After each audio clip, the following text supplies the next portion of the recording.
We are standing at the Tote, which is a new project that we recently finished.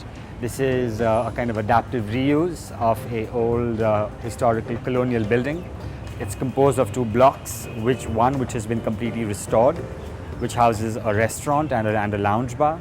And this is the new extension, which is a series of, let's say, banquet halls. But because this falls under certain heritage guidelines, we had to work with. The idea of the whole project was to think about heritage not so much just in terms of architecture, but in terms of nature. So the inspiration, of course, over here were these beautiful trees that you see all around you. These magnificent, rain trees. And the idea was very simple. We just wanted to extend the experience of being under these trees into the building. This kind of seamlessness between the inside and the outside. And hence the idea that the roof of this old heritage building is going to be held up by a series of trees, so you have nature outside and a kind of interpretation in the building. And it's a very nice place to come and have basically lunch in the actual afternoons or even in the evening. This is where we kind of walk into the old building. And as you can see, we've kind of maintained the old architecture, the old colonial architecture here. Yes, this is the lounge bar.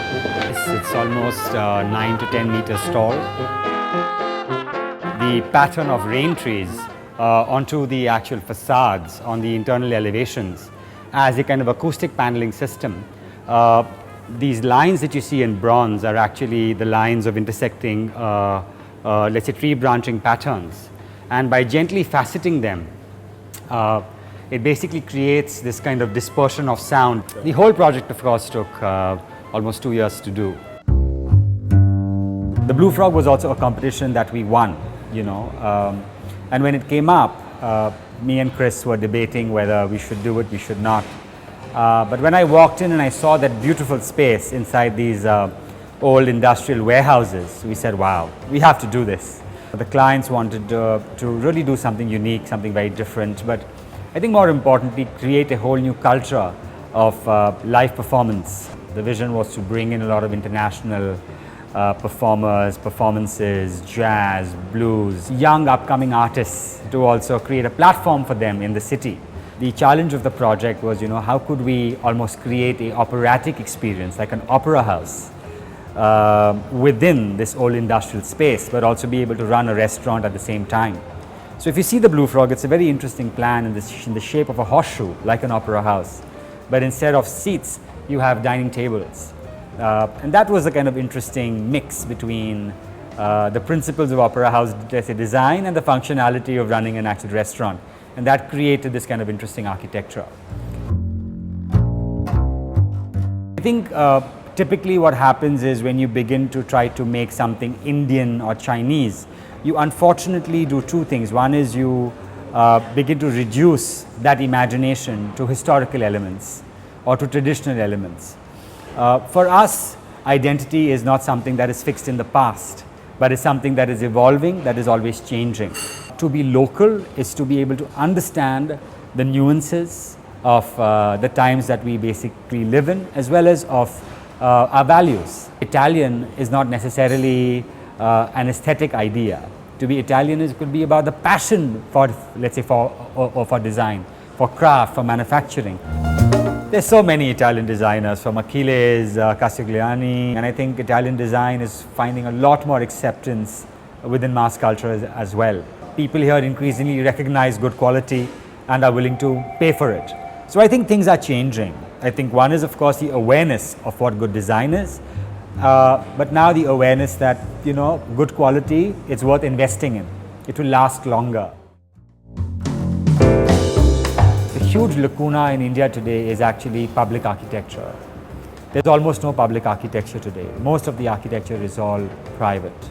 In Europe, for example, the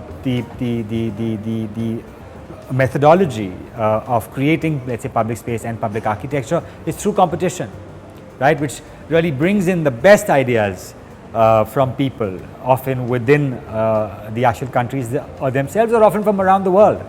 Those ideas are then displayed, they are debated in the media, and then finally is actually built. And I think that process is invigorating, because it also forces a society to reflect on its values and to say what is important, what is important for us as a national people.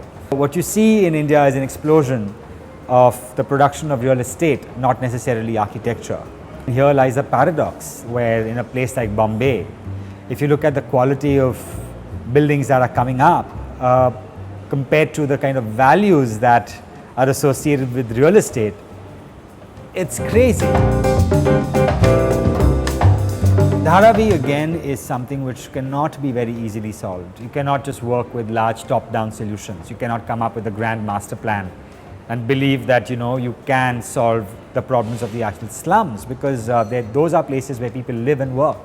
So there are no rules, there are no regulations, there are no policies that could just be applied to Dharavi to be able to provide any kind of social equity or any kind of social justice to deliver, in a certain sense, housing as well as work to the people who actually live there.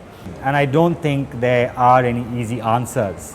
I think the solutions, if anything else, will only come ground up and will develop slowly, incrementally over time.